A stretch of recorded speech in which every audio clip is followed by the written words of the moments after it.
सर्वसामान्यांच्या हक्काचा आवाज जागर जनस्थान। प्रेम प्रकरणातून तरुणाची निर्घृण हत्या। शिरपूर तालुक्यातील काळापाणी गावातील धक्कादायक घटना। मृत तरुणाच्या अंत्यविधी केला आरोपींच्या घरासमोर। संतप्त झालेल्या तरुणाच्या नातेवाईकांनी संशयित आरोपींच्या घराची केली तोडफोड।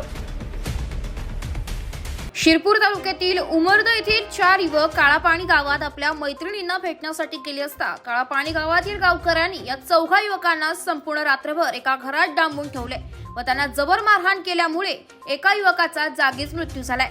सदर घटनास्थळावरून युवकाला एका नाल्यात फेकून दिल्याची धक्कादायक घटना समोर आल्याने परिसरात हळहळ व्यक्त करण्यात येते।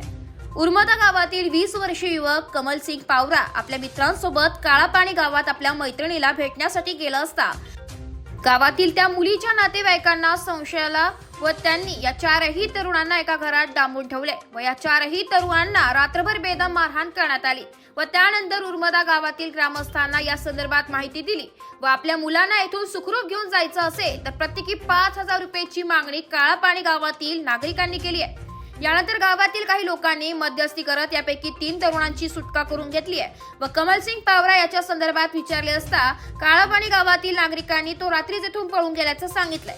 या घटनेनंतर उर्मदा गावातील नागरिकांनी व नातेवाईकांनी कमलसिंग पावराचा शोध घेतला असता तो या दोन्ही गावाच्या मध्ये असलेल्या एका नाल्यामध्ये मृतावस्थेत आढळून आला। दरम्यान नातेवाईकांनी त्याची पाहणी केली असता कमलसिंग पावरा याला बेदम मारहाण करण्यात आली होती व या मारहाणीत त्याचा मृत्यू झाला व नंतर त्याला या नाल्यात फेकून दिल्याचा संशय व्यक्त केलाय। यानंतर घटनेची माहिती मिळता शिरपूर तालुका पोलीस ठाण्याचे पोलीस निरीक्षक जयपाल हिरे व यांच्या पथकाने लागलीच घटनास्थळी धाव घेत कमलसिंग पावरा याचा मृतदेह पुढील कारवाईसाठी ताब्यात घेत शिरपूर येथे पाठवलाय।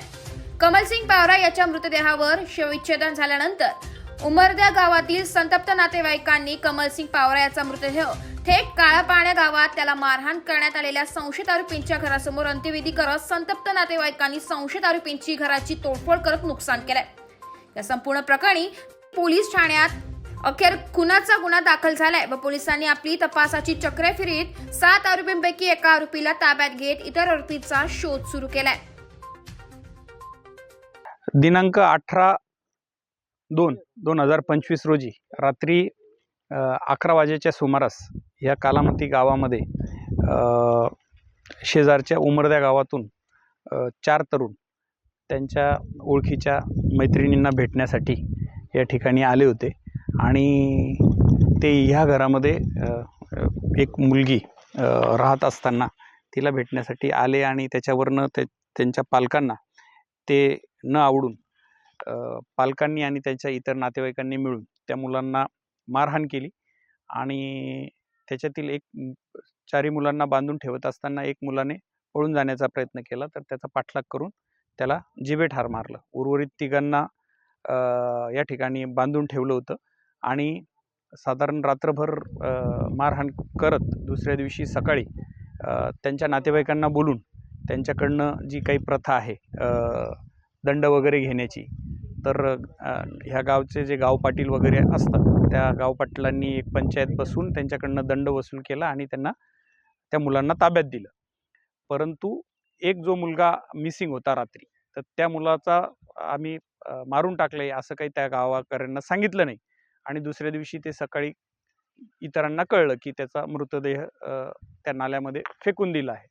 त्याच्यानंतर पोलीस स्टेशनलाही ही माहिती मिळाली आणि पोलिसांनी येऊन इतर ज्या कायदेशीर गोष्टी आहेत त्या सर्व करून प्रेत इन्क्वेस्टसाठी पुढे पाठवलं आणि खरा काय प्रकार आहे याचा शोध घेऊन त्या 4 मित्रांपैकी एका मित्राची फिर्याद घेत या गावातील ज्यांनी मारहाण केली होती अशा 7 लोकांवरती पूर्वीच्या IPC 302 प्रमाणे आणि आत्ताच्या BNSच्या 103(2) प्रमाणे गुन्हा 7 आरोपींवर दाखल केला।